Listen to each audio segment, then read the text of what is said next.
Welcome back to Ghost Pirate Entertainment. I'm your host, Kanan Becker, and today we take a deep dive into the unsettling and grotesque world of body horror. And with that, let's get to the list.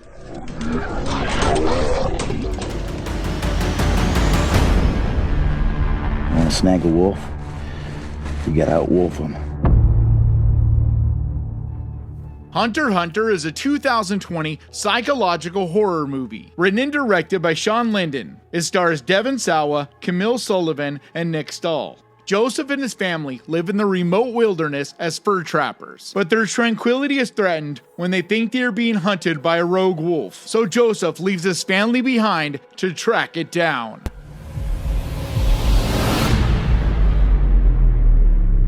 Jesus. There's a killer out there. My advice is to move your family to the woods. This one starts out feeling more like a survival thriller than it does horror. But don't let that fool you, because the slow buildup is what makes the final act of this hit so hard. The atmosphere is bleak, with these cold, desaturated visuals that perfectly capture the isolation of living in the wilderness. And the woods themselves almost feel like a character, just dark, quiet, and endless. Something that really stands out visually to me is how grounded everything looks. There's no glossy Hollywood kind of sheen. It feels raw, gritty, and unforgiving. And even before the horror really kicks in, you feel uneasy, just from how organic the cinematography is. But when the violence does finally get going, it is truly shocking. 75% of the film is a thriller. You know, the last 25% is horror. And it's brutal and severe, but it makes total sense from the mother's perspective. I think it was really about finding that journey with Anne where she starts out afraid of so many things and really just trying to get by, trying to put one foot in front of the other, but reaching out and looking for something to save her or to change. And then when that's not coming, she has to change. Seriously, the final 5 minutes of this movie are just burned into my head. It's one of the most brutal, disturbing endings in modern horror. And it's so devastating because of how bleak and emotional it is. This is a character-driven movie with layers of suspense, brutal violence, and psychological dread. It's something that I think will really stick with you. So if you want a gritty, disturbing horror movie that's grounded in realism, this is one that I highly recommend.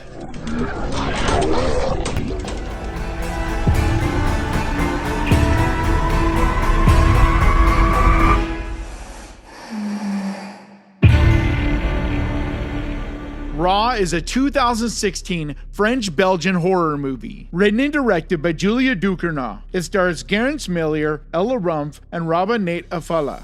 The plot follows a young vegetarian's first year at veterinary school, where she tastes meat for the first time and develops a craving for flesh.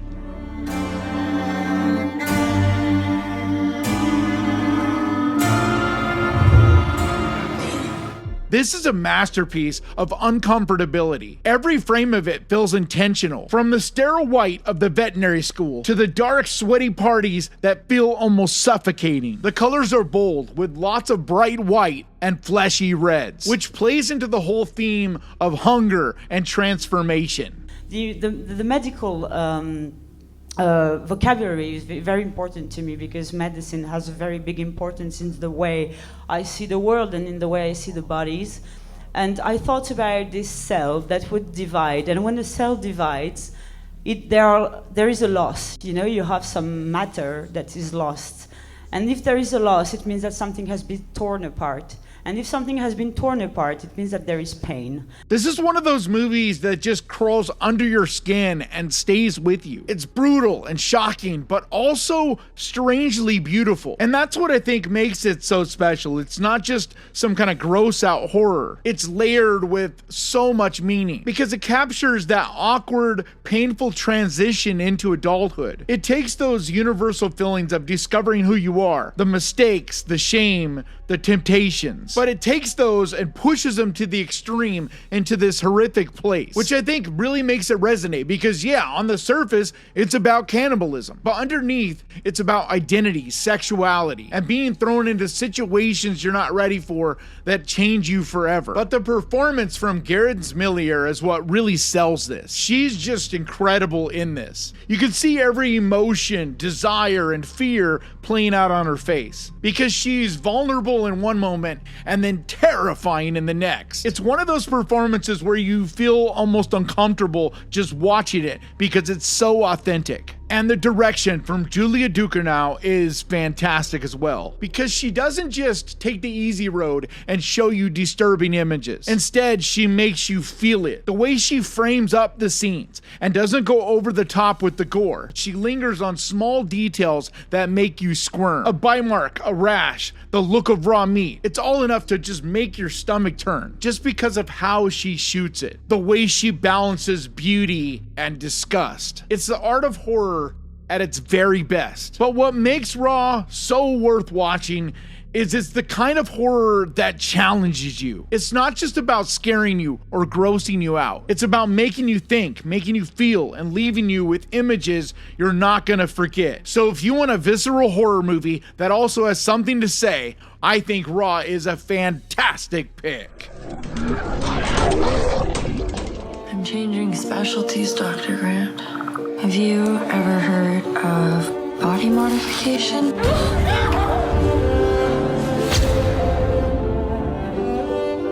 American Mary is a 2012 Canadian horror movie, written and directed by Jen and Sylvia Saska. It stars Catherine Isabel, Antonio Cupo, and Tristan Risk. The allure of easy money sends a medical student into the world of underground surgeries. Want to be a doctor? Surgeon. Follow me. What do I have to do? Yeah, we preferred if Rat was not to die tonight. What a weird, unsettling little gem this one is. It's body horror, yeah, but it's not the kind that just throws gore in your face every second. It's more about the psychological component and the vibes that it leaves you with. It's slick, stylish, and yet grotesque. And the Saska sisters really lean into the dark, neon lit aesthetic, which makes it feel both alluring and dangerous at the same time. I quit med school today. That shouldn't come as a surprise to you.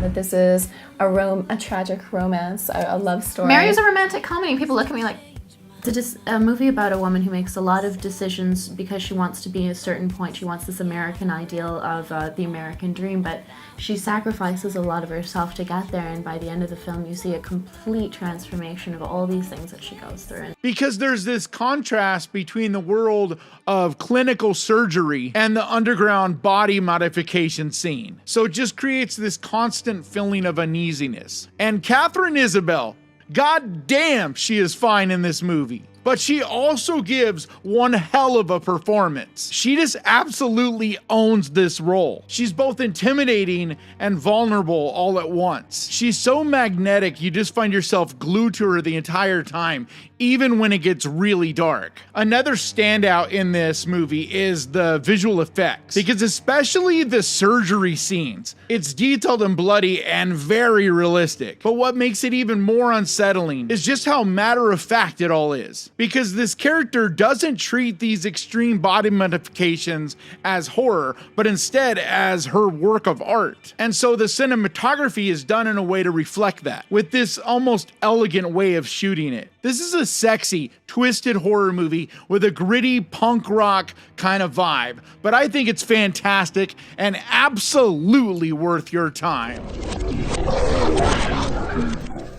They take a part of me with them. Fingers is a 2019 comedy horror movie, written and directed by Juan Ortiz. It stars Jeremy Garner, Sabina Friedman Sykes, and Michael St. Michaels. It's about an office manager who tries to confront her hangups about other people's body imperfections, until one day when one of her coworkers shows up missing a pinky. Walter's missing a pinky. Don't worry about my hand, please. This is just a flat out bizarre, quirky, just weird movie. From the first few minutes you realize, yeah, this is gonna be a fucking weird one. And it never lets up. It's dark, funny, awkward, and really uncomfortable. But it's like a car crash you just can't look away from, even when you have no idea what's going on. And what I like about it is that it doesn't feel like anything else. It's horror, but it's also this absurd little black comedy, and the tone of it is just all over the place, but in a good way. And one second you're laughing, and the next you're cringing, and then out of nowhere it hits you with something just disturbing. Hi, my name is Juan Ortiz. I wrote and directed Fingers. I guess it was inspired by my own weirdness, I would say, maybe. I guess that's it. I didn't see anything or read anything that inspired it. I'm just kind of a crazy dude, and I'm like, okay, well, here we go. I don't remember when the idea popped in my head, but it popped in there, and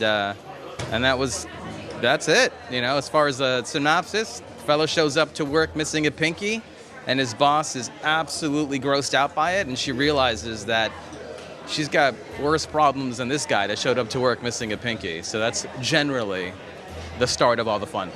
So it's just the kind of movie that just keeps you off kilter the entire time. And Jeremy Garner is great in it. I am always a fan of everything he's in. I just think he's such an underrated performer. But the whole thing is just a trip. From the pacing, the dialogue, even the way it's shot. It just all feels slightly off. But to me, Fingers is one of those hidden gems that it won't work for everyone, but if you enjoy weird indie movies that kind of march to their own beat of the drum, have a lot of personality and character, this is one you definitely should check out.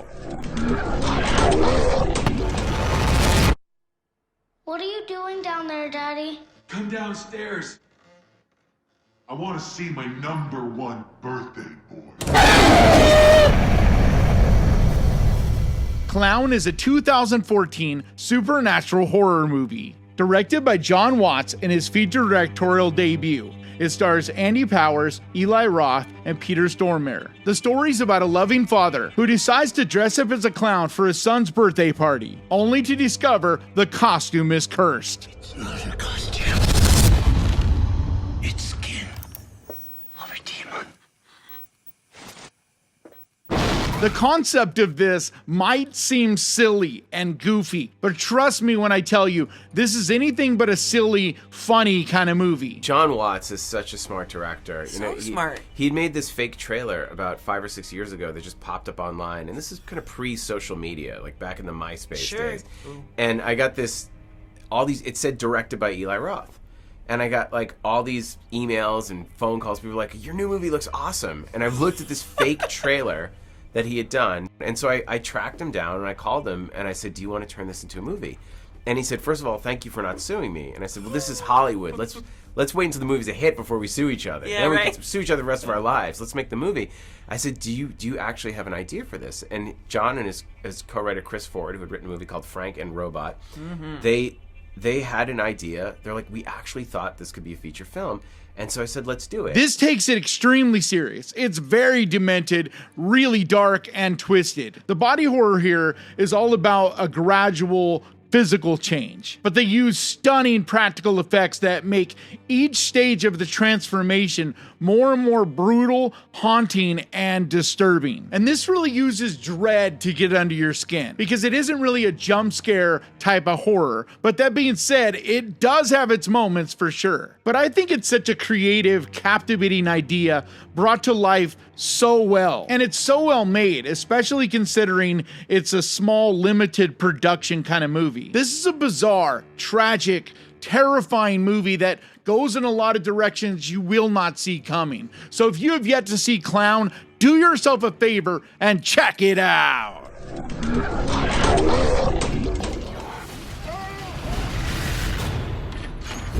They want you to know they're there.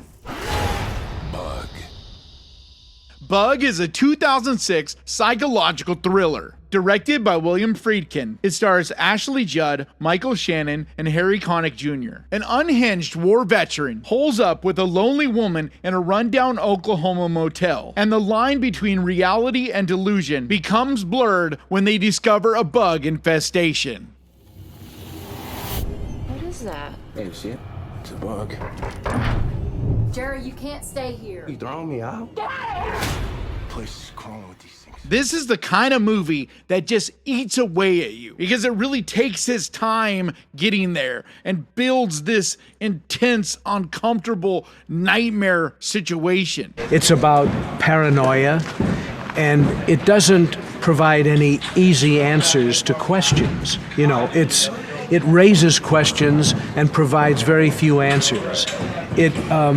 It's much more than just a slice of life. But I found that I didn't know where this was going. I had no idea what the next scene would be, what the next movement would be, and that always grabs me, no matter what. It's claustrophobic, paranoid, and makes you feel like you're trapped right there with these characters. Because the whole movie pretty much takes place in just this one room, but it's never boring or simple. It's constantly ramping up the tension until you're just crawling out of your skin. And what makes this movie so powerful is the performances. Ashley Judd and Michael Shannon are both incredible here. Shannon especially, he brings this manic, twitchy paranoia that feels so real. And it's just so uncomfortable to watch him slowly devolve into this mess. But the thing about this movie is it's not traditional kind of horror. There's no big monster, there's no slasher. Instead, the horror is in the psychology of it. It's about the paranoia, the delusion, and how fast your mind can unravel when you're feeding off of someone else's fear. And honestly, that makes it much scarier to me than a lot of other movies. And by the time this hits its final act, it's just pure chaos. It's disturbing, heartbreaking, with a final act that sticks with you long after it's over. But this is definitely not for everyone. But if you want a psychological horror movie that really gets inside of your head, this is one you definitely need to see.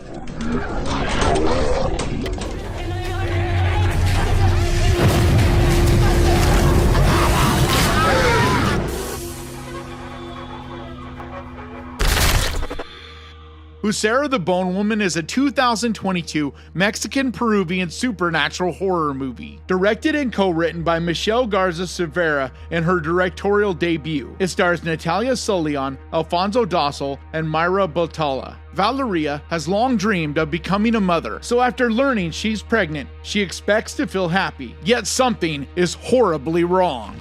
Lo que te está pasando es de lo más normal. Cuando uno se convierte en mamá, siente que se está partiendo en dos. Pregnancy has never been more horrifying than in this movie. It's folklore body horror at its finest, showing a woman's transformation in ways that are grotesque, emotional, and deeply unsettling. And this one takes a more subtle, supernatural approach. But the visuals here are still extremely eerie. The cinematography is filled with shadows, muted colors, and this creeping sense of dread that just builds throughout. From the way the bones crack and twist and move under the skin, it's both simple yet horrifying. The sound design is masterful as well, marrying perfectly with the visuals of distorted limbs, making it so terrifying.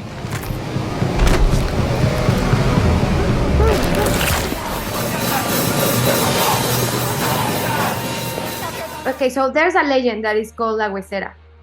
That is not as famous as La Llorona. I actually learned about this tale not so long ago, maybe like 10 years ago or something. And it speaks about a elderly woman that is in the desert. Like she spends a long time digging for bones, like looking for bones in a very arid and harsh atmosphere.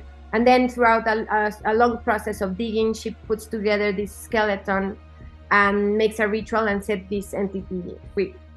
It really speaks about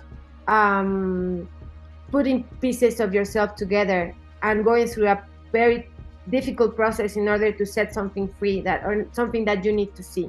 And the tension is just nonstop. It builds and builds. The horror here feels intimate, close, personal, and in your face. It's disturbing yet beautiful in this artful way. It proves how horror can explore universal human experiences in a way that is both moving yet unsettling. This is a moody and traumatic horror movie that really haunts you. There's images in this that are just burned into my mind. I think this is a special movie that is criminally underrated. Way more people need to be talking about it, and I think it's one you definitely should add to your list. Small thought. It's all it takes to lose control. Possessor is a 2020 psychological sci-fi horror movie. Written and directed by Brandon Cronenberg, it stars Andrea Riseborough, Christopher Abbott, and Joseph Sutherland. The story's about an assassin who performs her assignments through possessing the bodies of other individuals, but finds herself fighting to control the body of her current host. Ready?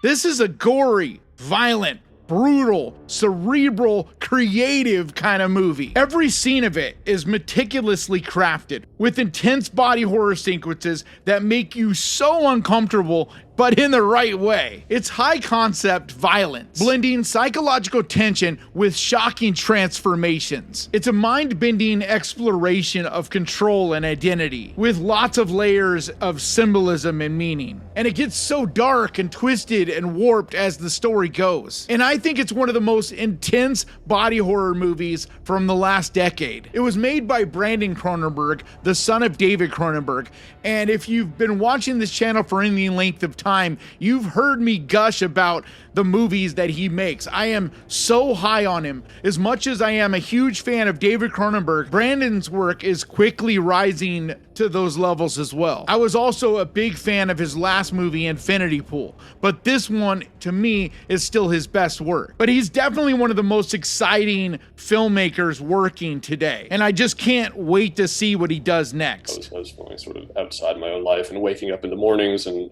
kind of feeling like I was sitting up into someone else's life and having to construct some kind of character who could operate in that context. So I wanted to write a film about a character who may or may not be an imposter in their own life. And so the seed of the film is really in those more dramatic scenes, the relationship scenes.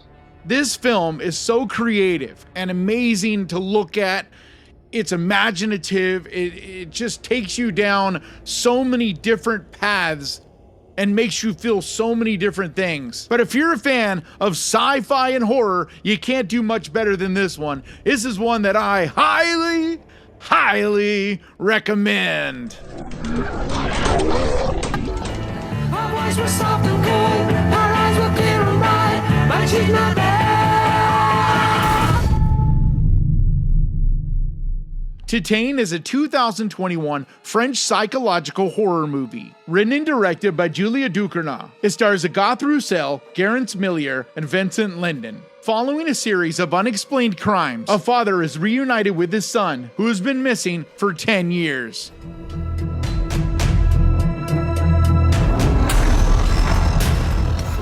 This movie is insane. It's surreal, it's shocking, and it's absolutely unforgettable. I mean, a woman fucks a car in this movie, but I don't just mean it's shocking for the sake of being shocking. This thing is full on sensory explosion. The visuals are just unreal. Julia Ducournau paints with neon and metal and flesh in a way that feels both disgusting and yet beautiful at the same time. There's this cold industrial vibe, but it's also incredibly stylish. And so even when you want to look away, you just can't. And the storytelling style here is one of the things that really makes it stand out for me as well, because it doesn't really follow any normal rules.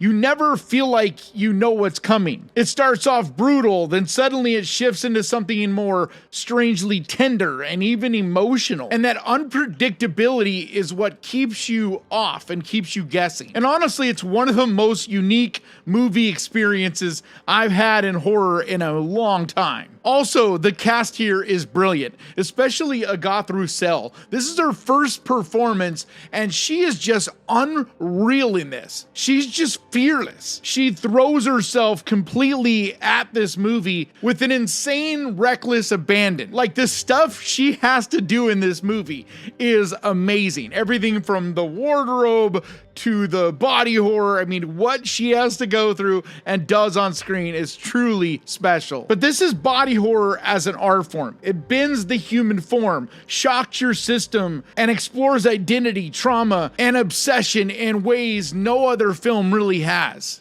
I do think that bodies, my characters' bodies, is a very good ground to talk to yours, actually. And I do think it's a really interesting way to somehow touch a universal feel of our humanity. But just like Julia Ducournau's other movie I talked about earlier, Raw, this one as well is very imaginative and creative. It's exciting and absolutely a one of a kind. But it's the definition of extreme. Every frame is just over the top and unexpected. And it's not a movie that's gonna give you the answers. So if you need a movie to kind of spell things out for you, this is probably not gonna be for you. Because you will leave this movie with lots of questions and mulling it over to come up with your own conclusions. But it is definitely not gonna be for everyone. This is not a movie that most people are gonna resonate with. It's very weird and uncomfortable, but if you're into bold, imaginative, experimental kinds of horror, then this is one you definitely need to see.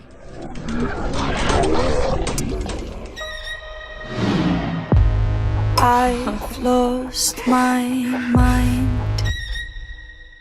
The Ugly Stepsister is a 2025 Norwegian horror movie, co-written and directed by Emily Blichfeldt in her directorial debut. It stars Leah Myron, Thea Sophie Locke, and Anne Del Torp. The story follows Elvira as she battles against her gorgeous stepsister in a realm where beauty reigns supreme. So she resorts to extreme measures amidst a ruthless competition for physical perfection.